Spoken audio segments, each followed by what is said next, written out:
আপনি জানেন যে উত্তরবঙ্গের গেটওয়ে সৈয়দপুর বিমানবন্দর, যেটি প্রেসিডেন্ট সাহেব নির্মাণ করেছিলেন, এই অঞ্চলটাকে উন্নয়নকল্পে এই বিমানবন্দর নির্মিত হয়েছিল।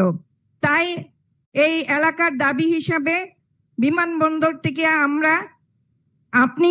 বিএনপি যখন রাষ্ট্র ক্ষমতায় আসবে, এই এলাকার মানুষের দাবি এটাকে আন্তর্জাতিক মানের বিমানবন্দরে উন্নীত করা।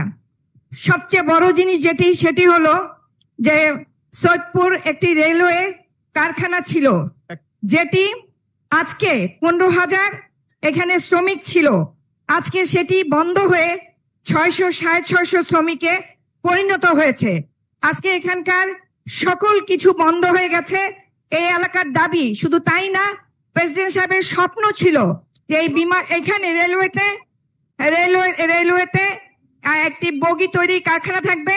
আপনার কাছে আমার প্রশ্ন যে আমরা বিএনপি ভবিষ্যতে রাষ্ট্র ক্ষমতায় আসলে এই দাবিগুলি বিএনপি পূরণ করবে কিনা? ধন্যবাদ। বিসমিল্লাহির রহমানির রহিম। আজকের এই 31 দফা ঘিরে অনুষ্ঠিত ওয়ার্কশপ কর্মসূচি প্রোগ্রামের 3 অনুষ্ঠানের সম্মানিত সভাপতিবৃন্দ, ঢাকা থেকে আগত প্রশিক্ষকবৃন্দ এবং আমার সামনে উপস্থিত এই 3 জেলা, থানা বা উপজেলা এবং পৌরসভা পর্যায়ে সকল উপস্থিত নেতৃবৃন্দ, আসসালামু আলাইকুম।